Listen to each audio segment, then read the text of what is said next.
Banyak sekali hikmah yang disampaikan para ulama tentang bagaimana cara kita melibatkan Allah, dan hikmah ini pasti diambil dari Al-Quran dan hadis yang kemudian dibahasakan ulang dengan bahasa para ulama. Salah satu kitab yang saya suka banget yang isinya adalah kumpulan hikmah-hikmah, kumpulan kata-kata yang bijak dan penuh dengan kebaikan, itu adalah kitab Al-Hikam yang ditulis oleh seorang ulama besar dari Mesir yang bernama Ibnu Athaillah As-Sakandari. Nah, beliau menulis kitab hikam yang sangat terkenal. Salah satu di antara hikmah yang luar biasa tentang bagaimana cara kita melibatkan Allah itu, beliau mengatakan, min alamatil i'timad 'alal amal nuqsanur raja' 'inda wujudiz zalal. Salah satu di antara tanda-tanda orang terlalu bergantung kepada ikhtiar, bergantung kepada amalnya, bergantung kepada perbuatannya, bergantung kepada usaha dirinya adalah nuqsanur roja, berkurangnya harapan kepada Allah inda wujudiz zalal, ketika ada masalah dalam hidupnya. Maksudnya apa? Seringkali kita gini, kita tuh jadi kayak berani berharap yang baik-baik kepada Allah kalau apa yang kita harapkan itu masih logis. Jadi kita kayak tahu gitu gimana cara mengikhtiarkan hal itu.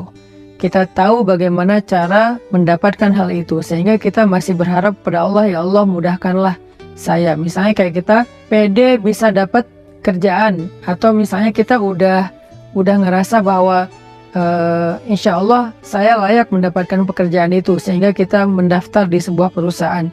Kita masih berharap pada Allah supaya Allah mudahkan urusan kita. Tapi ketika ternyata kita ditolak sana sini, kita ketuk setiap pintu-pintu di bumi, ternyata nolak kita sehingga kita nggak punya kerjaan, kita tiba-tiba jadi putus asa, jadi nggak berharap lagi, jadi nggak optimis, karena ngerasa kayaknya pintu-pintu bumi udah tertutup. Karena ngerasa kayaknya ikhtiar kita itu udah mentok. Kayaknya udah nggak ada lagi perusahaan yang bisa kita hubungi gitu. Sehingga ketika pintu-pintu di bumi udah tertutup, kita jadi berkurang juga harapan kita kepada Allah. Padahal orang yang baik dalam melibatkan Allah dalam hidup itu justru di saat pintu-pintu di bumi tertutup, dia masih berharap kepada Allah. Di saat itulah Allah terlibat. Jadi jangan sampai ketika pintu bumi tertutup, manusia meninggalkan kita, jalan-jalan ikhtiar itu kayaknya udah mentok, kita jadi berprasangka buruk dan tidak lagi berani berharap yang baik-baik kepada Allah. Justru ketika keadaan kita lagi sulit, keadaan kita lagi mentok, pintu-pintu di bumi tertutup, manusia meninggalkan kita, justru saat itulah saat kita bisa melibatkan Allah seutuhnya, karena tidak tercampur dengan keyakinan kita kepada makhluk. Dan saat itulah saat yang paling ajaib, saat kita mentok. Maka harusnya ketika kita mentok, ketika kita merasa kayak nggak ada harapan di antara manusia atau di bumi, kita justru semakin besar harapannya kepada Allah Subhanahu wa Ta'ala. Dan itulah cara paling ajaib melibatkan Allah dalam urusan kita. Kayak masalah jodoh misalnya. Ada orang yang dia udah siap menikah, udah punya pekerjaan tetap, punya penghasilan yang baik, kemudian secara penampilan dia juga good looking, orangnya juga baik gitu. Terus dia suka sama seorang cewek. Datanglah dia untuk melamar cewek tersebut, dan sepertinya cewek itu juga kayaknya perhatian sama dia, sehingga dia nggak tahu GR apa enggak, dia kayak berharap kayaknya nih udah waktunya nih saya serius dan melamar dia. Sebelum dia berangkat ke rumah calon istrinya, dia berdoa kepada Allah, ya Allah mudahkan urusan saya, ya Allah semoga saya bisa menjadi suami yang baik bagi dia, semoga lamaran saya diterima, bla bla bla. Dia berdoa kepada Allah, dia berharap pada Allah karena dia percaya bahwa ada jalan untuk mendapatkan yang dia inginkan. Lalu ketika yang terjadi justru sebaliknya, dia ditolak walaupun dengan cara baik-baik, atau bahkan mungkin dengan cara yang agak sedikit kasar, perempuan itu menolak dia, atau calon mertuanya yang menolak, ayah dari perempuan itu yang menolak, atau mungkin ada banyak masalah lain yang terjadi sehingga nggak bisalah dia melamar perempuan itu. Apakah dia masih berharap kepada Allah? Kalau dia sudah tidak lagi berharap pada Allah, berarti selama ini dia sebetulnya lebih bergantung kepada ikhtiarnya, kepada usahanya daripada kepada Allah. Makanya tidak terjadi keajaiban. Bukan begitu cara melibatkan Allah. Justru ketika lamarannya ditolak, saat itulah dia bisa mengandalkan Allah seutuhnya. Karena tidak bisa lagi mengandalkan good looking, gak bisa lagi mengandalkan mapan, gak bisa lagi mengandalkan ikhtiar-ikhtiar manusiawi. Saat itulah dia seutuhnya bisa mengandalkan Allah, dan itulah cara melibatkan Allah untuk mendapatkan keajaiban dalam hidup. Sehingga jangan berputus asa dan jangan nyerah. Kalau nggak bisa mengetuk pintu hati manusia, maka ketuklah pintu rahmat Allah Subhanahu wa Ta'ala, dan Allah lah yang membolak-balikan hati. Kalaupun nggak perempuan itu, Allah akan gantikan dengan perempuan lain yang lebih baik daripada dia untuk kita. Artinya nggak boleh berhenti berharap kepada Allah. Justru berharap kepada Allah di saat kita sedang sulit, itulah cara paling ajaib mendatangkan keajaiban Allah Subhanahu wa Ta'ala. Ada nasihat dari kisah Nabi Yusuf alaihissalam di dalam surat Yusuf, ketika Nabi Yakub meminta kepada anak-anaknya mencari Nabi Yusuf dan mencari adik mereka yaitu Bunyamin. Nabi Yakub bersabda, "Ya bani yadhhabu fatahassasu min Yusuf wa akhihi فتحسسوا من يوسف وأخيه ولا تيأسوا من روح الله إنه لا ييأس من روح الله إلا القوم الكافرون." Wahai anak-anakku, kata Nabi Yakub, pergilah dan carilah kabar tentang Yusuf dan saudaranya itu Bunyamin. Dan janganlah kalian berputus asa dari rahmat Allah, dari pertolongan Allah, dari campur tangan Allah, dari keajaiban di sisi Allah. Sesungguhnya tidak ada yang berputus asa dari rahmat Allah kecuali orang-orang yang mengingkari kebesaran Allah, orang-orang yang tidak beriman.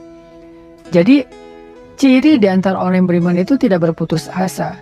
Dan kalimat putus asa ini tidak akan muncul kalau tidak ada zalal, tidak ada masalah. Kalau nggak mentok, nggak mungkin dong kita berputus asa sementara jalan masih terbuka lebar, segalanya masih normal, semuanya masih sesuai prediksi kita. Itu nggak ada alasan kita berputus asa. Justru alasan berputus asa itu ketika kita punya masalah, mentok, trouble, error, bla bla bla. Justru saat itulah kita rentan dengan putus asa. Nah, orang yang beriman di saat itu justru mereka bertambah yakin kepada Allah. Tidak menjadi orang yang yai'as, menjadi orang yang berputus asa atau yusi'udzon billah, mereka berburuk sangka kepada Allah. Wa tadhunnuna billahi dzunun, kalian berprasangka kepada Allah dengan prasangka yang tidak pantas. Kenapa? Karena orang beriman tidak pernah berhenti berharap kepada Allah yang baik-baik. Bahkan ketika ada masalah paling berat dalam hidupnya, saat itulah dia semakin berharap kepada Allah dan semakin bergantung kepada Allah. Dan saat itulah keajaiban Allah terjadi. Coba renungkan firman Allah di dalam surat An-Naml ayat 62. Bismillahirrahmanirrahim. Amman yujibul muttarra idza da'ah, amman yujibul muttarra idza da'ahu wa yakshifus su' wa yaj'alukum khulafa'al ardh a ilahum ma'allah a ilahum ma'allahi qalilan ma tadhakkarun. Siapakah yang akan memperkenankan doa orang-orang yang sedang kesulitan jika dia berdoa kepada Allah dan kemudian menghilangkan keburukan dari mereka dan menjadikan kalian sebagai pemimpin-pemimpin di muka bumi. Apakah ada ilah yang patut disembah bersama dengan Allah? Qalilan ma tazakkarun. Sedikit sekali apa yang kalian mengerti. Siapakah yang akan menjawab doa orang yang ketika muttor? Apa itu muttor? Muttor itu artinya orang yang sedang dalam kesulitan yang luar biasa. Muttor itu artinya orang yang sedang dalam kesusahan yang sangat besar. Muttor itu artinya orang yang udah mentok, itulah muttor. Maka amma yujibul muttor, siapa yang akan bisa menjawab panggilan orang yang sedang muttor, yang memanggil ya Allah, ya Allah, ya Nasir, ya Azim, ya Aziz, ya Rabbal Alamin, ya Rabbi. Siapa yang akan menjawab panggilan ketika ada yang memanggil dalam keadaan kesulitan? Ya Allah, selain Allah Subhanahu wa Ta'ala. Hanya Allah yang bisa menjawab. Ketika manusia tidak bisa menjawab, orang tua nggak bisa menjawab, teman-teman nggak bisa menjawab, mereka nggak ngangkat telepon, nggak ngebalas WA, nggak ada yang mau membantu kita, nggak ada yang yujib. La ahad yujibuna, tidak ada satupun yang menjawab kita. Faman yujibul muttar, siapa yang menjawab kita ketika dalam keadaan muttar seperti itu? Allah. Maka di dalam ayat ini Allah ngasih kita nasihat, wahai hambaku, la tahzan kalau manusia tidak menjawabmu. La tahzan kalau manusia tidak memenuhi panggilanmu. La tahzan kalau manusia meninggalkanmu, mengabaikanmu. La tahzan kalau mereka berpaling dari kamu. Kenapa? Aku tidak akan pernah meninggalkanmu. Aku tidak akan pernah menyia-nyiakanmu. Wadduha wal laili idza saja ma wadda'aka rabbuka wa ma qala. Ma wadda'aka rabbuka wa ma qala. Tuhanmu tidak pernah meninggalkanmu dan tidak benci kepadamu, wahai hambaku, walaupun kamu pendosa sekalipun. Ada 3 kondisi di mana seseorang itu doanya tidak ada hijab dengan Allah. Salah satu di antara 3 kondisi itu adalah ketika orang ini terzolimi. Orang yang terzolimi, walaupun dia pendosa, walaupun dia ahli maksiat, walaupun dia orang yang selama ini jauh dari Allah, tapi ketika dia dalam keadaan terzolimi, dalam keadaan susah, dalam keadaan dianiaya, dia berdoa, doanya nggak ada hijab dengan Allah loh. Walaupun dia selama ini nggak pernah sholat, walaupun selama ini dia nggak puasa, walaupun selama ini dia nggak berhijab, walaupun selama ini dia nggak pernah buka Al-Quran, walaupun selama ini dia nggak pernah mengingat Allah, tapi dalam kondisi ketika dia muttar, terzalimi, susah, maka tidak ada hijab antara dia dengan Allah ketika dia berdoa. Kenapa? Itulah istimewanya keadaan ketika orang terzalimi atau muttar. Allah nggak ngelihat dia puasa atau enggak, Allah nggak ngelihat dia sholat apa enggak. Yang Allah lihat dia memanggil Allah atau enggak. Makanya hati-hati kata Nabi dengan doa orang yang terzolimi. Walaupun orang yang terzolimi ini ahli maksiat, kalau dia terzolimi lalu dia berdoa kepada Allah, doanya nggak ada hijab. Sehingga Allah berfirman, amma yujibul muttar, siapa yang menjawab orang-orang yang sedang susah ketika dia memanggil Allah, idza da'ah wa yakshifus su', lalu Allah menghilangkan kesusahan darinya. Bahkan Allah menjadikannya sebagai pemimpin, artinya Allah berikan kepada dia kemuliaan, kekuasaan, dan segala kebaikan-kebaikan dalam hidup. Siapa? Allah. Masih ingat nggak dengan kisah seorang laki-laki soleh yang melakukan perjalanan, lalu di tengah jalan dia dirampok. Karena di zaman dulu itu kan banyak perampok atau begal di tengah jalan. Ketika dia dirampok, dia bilang kepada perampok itu, wahai rajul, wahai laki-laki, ambillah apa yang kalian inginkan, biarkan aku kembali kepada keluargaku, kepada anak dan istriku, mereka menungguku. Kata perampok ini, adapun harta-harta ini sudah pasti bisa kami ambil, tetapi berikutnya yang kami inginkan adalah membunuhmu. Kamu tidak akan bisa melanjutkan perjalanan. Maka laki-laki ini pas tahu bahwa dia nggak punya harapan untuk meloloskan diri, dia udah dipegang sama mereka, tinggal dipenggal, dia bilang, kalau begitu beri saya waktu sebentar saja untuk sholat 2 rakaat, setelah itu lakukan apa yang kalian inginkan. Karena bagi para pembunuh 2 rakaat sholat itu nggak lama dan bukan sesuatu juga yang berat, ya kata mereka ya udah sholat aja 2 rakaat. Tapi aksir sholatnya pendek-pendek aja, nggak usah panjang-panjang. Akhirnya dia pun sholat 2 rakaat. Ketika dia sholat 2 rakaat, dia bingung habis baca Al-Fatihah dia baca ayat apa lagi. Yang terlintas di dalam pikirannya cuma ayat ini. Kebenaran dia hafiz Al-Quran. Walaupun dia hafal 30 juz, dia nggak tahu mau baca surat apa setelah Al-Fatihah. Kecuali surat inilah yang terlintas di dalam benaknya, sehingga dia baca setelah Al-Fatihah dengan suara lirih berbisik, Amman yujibul muttar idza da'ah wa yakshifus su', dan seterusnya. Kemudian setelah dia membaca ayat ini, dia ruku, dia sujud. Ketika dia rakaat kedua juga dia membaca ayat yang sama, karena dia nggak ingat ayat yang lain. Ketika dia sujud terakhir, dia mendengar suara ada orang mengendarai kuda datang ke arah mereka. Tiba-tiba suara teriakan orang yang sedang dipukul. Lalu setelah itu kuda itu menjauh pergi, dan ketika dia bangkit dari sujudnya, dia tahiyat, dia salam. Selesai dia salam ke kiri, dia ngelihat para perampok-perampok itu dalam keadaan telah terkapar dan dalam keadaan tidak bernyawa. Kemudian setelah itu dia bertanya kepada laki-laki yang mengendarai kuda, "Ya fulan, man ant?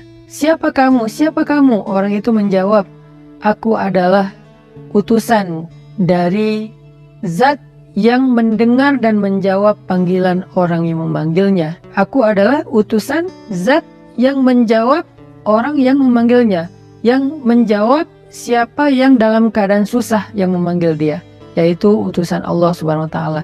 Akhirnya orang ini pun selamat dan membawa hartanya kembali ke kampungnya. Ini salah satu contoh kisah yang sangat terkenal di antara kisah-kisah para ulama. Bagaimana ketika kita mentok, ketika kita nggak punya jalan ikhtiar, ternyata justru saat itulah saat terbaik kita berharap pada Allah. Saat terbaik kita berbaik sangka kepada Allah. Saat terbaik kita melibatkan Allah dengan husnuzon dan roja. Dan saat itulah saat terbaik untuk mendapatkan keajaiban dalam hidup kita. Yang terakhir, kisah 3 orang yang terkurung di dalam gua. Mereka sedang melakukan perjalanan, terjadi badai, akhirnya mereka berlindung di dalam gua. Ini terkenal juga kisahnya dengan riwayat hadis yang sahih. Ketika mereka terkurung di dalam gua, tiba-tiba batu gua itu menutup gua karena terjadi kayak longsor. Batunya menutup mulut gua.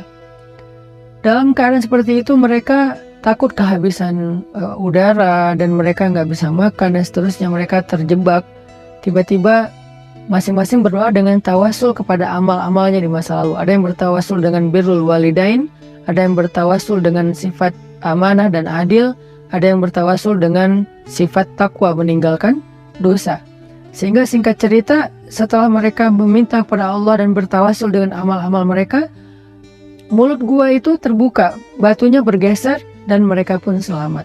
Kenapa ini bisa terjadi keajaiban kayak gini? Mereka udah mendorong batu itu tapi tidak sanggup. Artinya ikhtiarnya udah mentok. Apakah mereka berputus asa? Enggak. Saat itulah mereka melibatkan Allah secara utuh dan melihat keajaiban Allah Subhanahu wa Ta'ala. Maka kembali kepada hikmah dari Imam Ibnu Athaillah As-Sakandari, min alamatil i'timad 'alal amal nuqsanur raja' inda wujudiz zalal. Di antara ciri-ciri orang yang masih bergantung kepada perbuatannya, ikhtiar dan usahanya adalah berkurangnya harapannya kepada Allah ketika terjadi masalah dalam hidupnya. Maka jangan pernah berkurang harapan kita kepada Allah. Justru ketika kita punya masalah dalam hidup dan kita ngerasa tidak ada jalan di antara jalan-jalan di bumi, kita menjadi lebih berharap kepada Allah dan yakin dengan jalan-jalan yang lebih baik yang ada di langit, insya Allah. Barakallahu fikum. Wassalamualaikum warahmatullahi wabarakatuh.